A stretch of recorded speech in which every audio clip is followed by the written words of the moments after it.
Você percebeu que uma das grandes despedidas do episódio final da segunda temporada de Anéis de Poder, ela já tinha sido mostrada nas visões da Galadriel anteriormente? Sim, a Galadriel em tese já sabia. Mas e a espada que o Elendil ganha da Míriel nesse episódio? Você lembra dessa espada de algum lugar? Isso eu te falar que ela é bem importante pra essa história, inclusive nos filmes. E a brecha que ficou pra que o Príncipe Durin seja o novo corrompido por um dos anéis? Pois é, nesse vídeo vamos falar sobre alguns dos segredos e detalhes aí do episódio final de Anéis de Poder. Se você quiser saber, cola aqui e vambora. Fala, povo bonito que assiste esse canal lindo chamado A Gente Faz Agora. Tudo bom com você que tá assistindo? Eu tô bem demais, eu sou o João Victor, pra você que não conhece. E hoje eu tô de volta aqui pra trazer pra vocês mais um vídeo sobre a segunda temporada de Anéis de Poder. A gente já analisou esse episódio 8, já falou muito dele, mas agora vamos falar dos detalhes que você pode ter perdido, os segredinhos que inclusive dão brechas pro que pode acontecer na terceira temporada também. Mas claro, que antes de começar, não esquece de deixar esse like, ajuda muito na divulgação disso aqui. E não esquece de se inscrever no canal, já já eu vou trazer um vídeo sobre o que deve acontecer mesmo de fato na terceira temporada com base em tudo.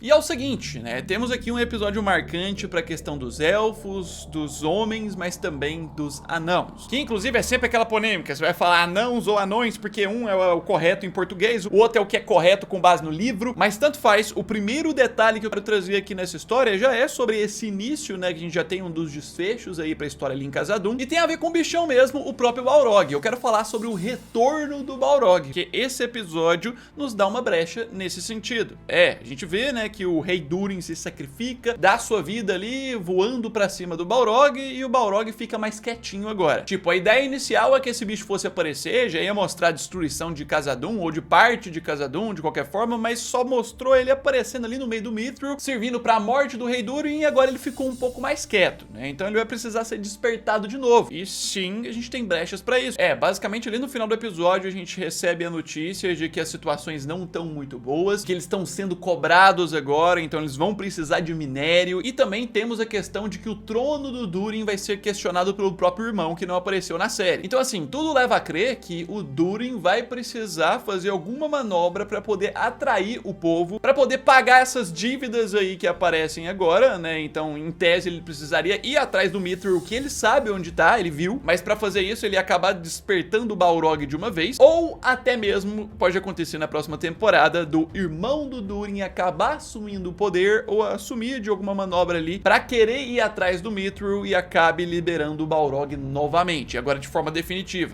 E isso já se conecta com outro detalhe que essa cena mostra pra gente também. Tipo, existe um elemento ali que pode fazer tanto o Durin quanto o próprio irmão dele ceder a isso. Eu quero falar sobre Durin e o Anel.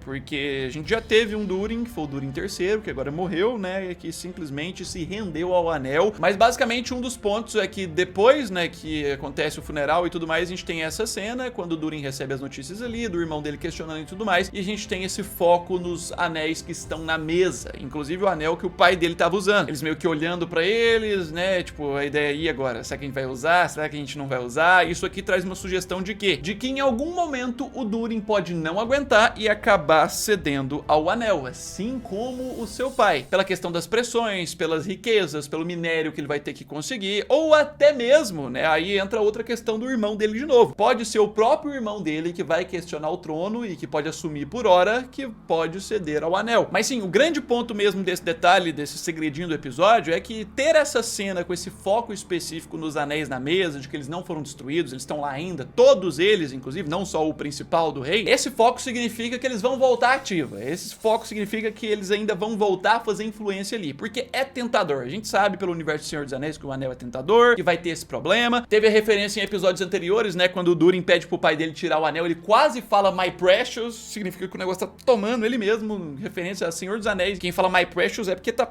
tomado mesmo pelo anel. Então sim, o anel deve voltar a interferir ali em Khazad-dûm. Mas aí, claro que eu quero seguir para um outro ponto que tem muito a ver com a Galadriel, né, e a questão assim muito sobre o Celebrimbor, que foi uma das despedidas aqui nesse episódio, mas que foi prevista, pra quem não percebeu, prevista detalhadamente. Eu quero falar sobre a visão da Galadriel, exatamente, meu querido, logo no iniciozinho ali da temporada, quem se lembra? Pois quando eles acabam tendo que ceder aos anéis, quando os elfos acabam tendo que usar os 3 anéis pra poder recuperar recuperar ali Lindon e vendo que tudo tá voltando ao normal, a gente vê um pouco do poder do anel Nenya se manifestando na Galadriel, inclusive ela vendo o futuro, exatamente. Ela tem uma visão ali, basicamente, de um momento que ela tá num bosque com o Celebrimbor, quando de repente as raízes da árvore puxam ele pra ela e espetam ele, né? As raízes meio que saem ali, vários espetos saindo dele, matando o Celebrimbor. Era essa visão, como se fosse um pesadelo que a Galadriel teve no início, e foi exatamente assim que o Sauron começou a matar ele. O primeiro foco que a gente tem do Celebrimbor nesse episódio é o Sauron matando ele cheio de flechas ali, o Sauron atirando, querendo as respostas da onde ele viu os anéis, para que o Sauron possa ir atrás. No final ele acaba finalizando, né, com uma lança ali, finalizando ele de qualquer forma, mas as flechas têm esse grande papel e o início fez uma total referência a isso. É como se a Galadriel já soubesse disso de forma antecipada. Óbvio que ela não entendeu 100%, porque senão ela poderia ter barrado isso, mas foi uma visão, o anel deu esse poder pra ela. E assim, com base nisso, a gente tem o que? A morte do Celebrimbor, que já nos leva pra outro detalhe, outro segredinho, ponto importante aí do episódio, que é o seguinte: ninguém mais cria anéis.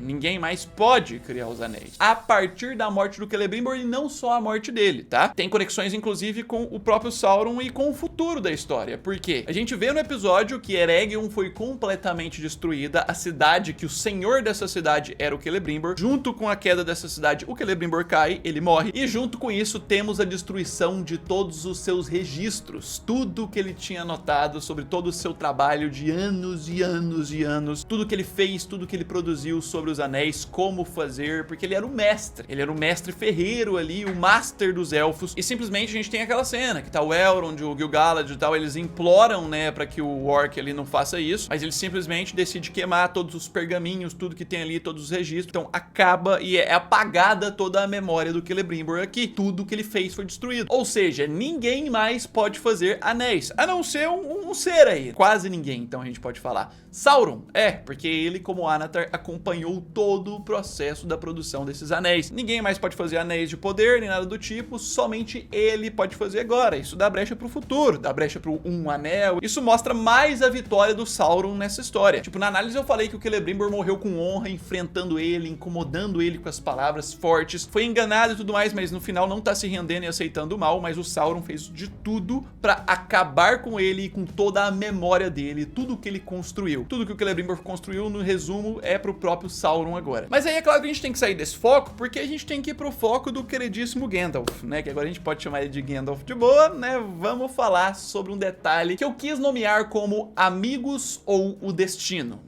Que foi exatamente o que o Tom Bombadil fala pro estranho, não nesse episódio, mas em episódios anteriores. Se eu não me engano, foi no episódio 4. Lá a gente vê que o Tom Bombadil é apresentado como o ser, a entidade que vai aparecer pra ajudar o estranho a descobrir o seu caminho, o seu verdadeiro poder, mas ele fala muito bem pro estranho: você deve escolher entre seus amigos ou seu destino. Tipo, seus amigos seria salvar a Nori e a Pop e tudo mais, ou seguir o seu destino pra conquistar poder. E no geral a gente vê que, ao negar a proposta do Mago Sombrio ali, Gandalf escolhe os amigos. Ele agora tem o poder, mas não todo o poder que ele poderia ter caso tivesse aceitado a proposta do Mago Sombrio, mas esse é o ponto. É isso, inclusive, que o Tom Bombadil queria ensinar pra ele, era esse o caminho que o Tom Bombadil queria pra ele, só que não cabia a ele decidir pelo Gandalf. Em resumo, o Tom Bombadil queria isso pra ele porque os amigos valem muito mais do que o poder. Você precisa do poder pra poder vencer as trevas, e é o que ele tá conseguindo aqui, o básico, mas também você precisa de algo pelo que lutar. Nesse caso, são os amigos, né? Nori, Pop. Pois é, mais um detalhe importante que faz até referência à frase lá do Senhor dos Anéis, né? Os amigos que fazemos pelo caminho. Mas aí agora eu quero ir pra um outro direcionamento que tem a ver ali com a chegada de Númenor na Terra-média. Pois é, a gente vê nesse episódio 8 que a porcaria do Kemen, né? O filho do Pharazôn, chegou lá na Terra-média com os soldados, vai escravizar o pessoal da vila lá e, inclusive, tem uma ordem muito interessante que é de todo mundo ir trabalhar e conseguir madeira pra eles. Então, é pra eles desmatarem, derrubarem árvores e pegarem madeira. Mas no início da temporada, a gente viu o quê? A trama do Isildur e do Theo lá com os Ents, né? As árvores da floresta, que estavam indignadas porque estavam sendo desmatadas, estavam matando amigos deles. Estavam muito bravos também porque os orcs estavam fazendo muito isso. Então, eles prometeram que não iam fazer mais isso. Só que agora, com a ordem do Kemen, os homens vão voltar a fazer o quê? Desmatar e destruir vários. Isso vai fazer o quê? A revolta dos Ents.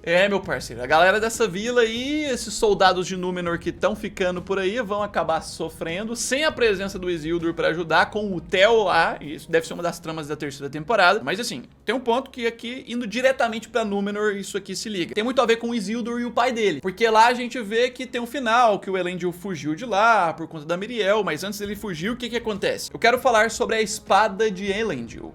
Meu querido, a gente tem aqui uma referência grande a Senhor dos Anéis com essa espada, caso você não tenha notado, né? Basicamente, quando o Pharazôn tá declarando lei marcial, tá contra todos os que são amigos dos elfos, toda aquela galera que é mais ali do lado da Miriel e do Elendil, quando ele declara que vai prender todos, temos um encontro do Elendil com a Miriel e ela entregando a espada pra ele. A espada, que o nome dela é Narsil, que é a mesma espada que lá no início de Senhor dos Anéis, o Isildur, o filho do Elendil, junto com as tropas, ao enfrentar as tropas de Sauron, ele consegue derrotar o Sauron com ela. Com o corte dela, ele arranca o dedo de Sauron, derruba o anel da mão dele, basicamente, tirando o poder de Sauron. Então essa espada tem muito papel na história e no futuro. Mais pra frente, no outro filme do Senhor dos Anéis, a gente vê o Aragorn usando ela reconstruída também. Então essa espada que aparece agora nesse final de temporada de Anéis de Poder tem história grande no universo de Senhor dos Anéis, principalmente da TV aí, tendo muito a ver com o Sauron, né? Se essa temporada mostra o crescer de Sauron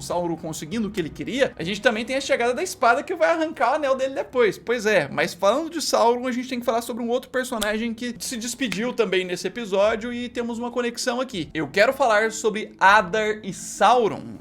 Meu querido, porque a gente tem uma morte que faz referência à outra. Basicamente, a gente tem os orcs aqui sendo dominados pelo poder de Sauron, o Adar sendo traído e justamente sendo perfurado ali no chão diversas vezes por lâminas, morto de uma forma terrível, extremamente pesada. E isso faz referência exatamente a quê? Ao que apareceu lá no primeiro episódio da temporada, né? O flashback de muitos anos antes, quando Adar matou a forma antiga de Sauron, traiu ele junto com os orcs ali e colocou os orcs pra perfurarem esse corpo dele completamente, matando o Sauron, achando que tinha matado de verdade, né? Mas o Sauron assumiu uma nova forma, virou Halbrand, voltou, deu toda a volta por cima, simplesmente, ironicamente, pra matar o Adar da mesma forma. Só que o Adar não tem essa capacidade de voltar em outra forma. Então, até nisso, o Sauron pensou e com certeza pensou nisso de propósito. E a série faz isso como uma referência. Começa com esse cara matando o Sauron, achando que matou dessa forma, pro Sauron dar a volta por cima e terminar a temporada com o Sauron matando ele da mesma forma. Pois é, bem forte, pesado. Tem mais detalhes, mais coisas ainda desse episódio, se vocês quiserem, eu trago aqui. Coloca nos comentários o que você achou sobre esse final, deixa esse like, se inscreva no canal pra você não perder nada, porque tem coisas pra gente falar sobre a terceira temporada aí já já. No mais é isso aí, logo eu tô de volta, um abraço,